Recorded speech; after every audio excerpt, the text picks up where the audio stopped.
জনাব সভাপতি, 11 দলীয় ঐক্য জোটের শীর্ষ নেতৃবৃন্দ, উপস্থিত ভাই ও বোনেরা, আসসালামু আলাইকুম রহমতুল্লাহ বরকাতুহ। গত 1.5 ঘন্টা যাবৎ শুনছে শুধু নাই নাই নাই নাই। কিছু ভালো কাজও তো আছে। এই সরকার কিছু ভালো কাজ করেছে, সেটাই বলবো।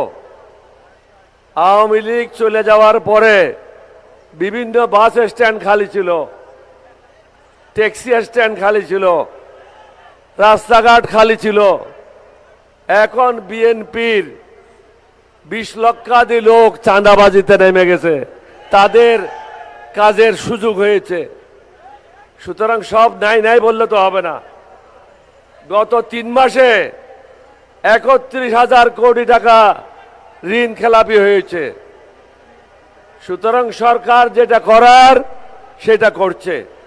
আমি প্রথম দিনেই বলেছি, আপনাকে যদি সরকার পরিচালনা করতে হয়, শিক্ষিত লোকের প্রয়োজন, দক্ষ লোকের প্রয়োজন, জ্ঞানী লোকের প্রয়োজন।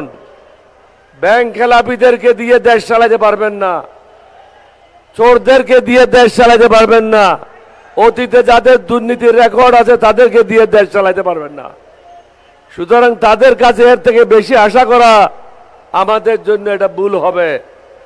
আমাদেরকে সিদ্ধান্ত নিতে হবে আমরা কি করতে চাই। জনগণের দাবি দাওয়া আদায়ের জন্য আমাদের যা যা করার প্রয়োজন আমাদেরকে সেটা করতে হবে।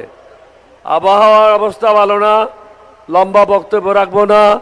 আপনাদের সবাইকে ধন্যবাদ জানিয়ে আমার বক্তব্য শেষ করছি। আসসালামু আলাইকুম ওয়া রাহমাতুল্লাহ। সংগ্রামী উপস্থিতি, এ পর্যায়ে বক্তব্য নিয়ে আসবেন জুলাই গণঅভ্যুত্থানের অগ্রনায়ক, এক দফার ঘোষক, জাতীয় সংসদের বিরোধী দলীয় চিফ হুইপ, এনসিপির সম্মানিত আহ্বায়ক জনাব নাহিদ ইসলাম।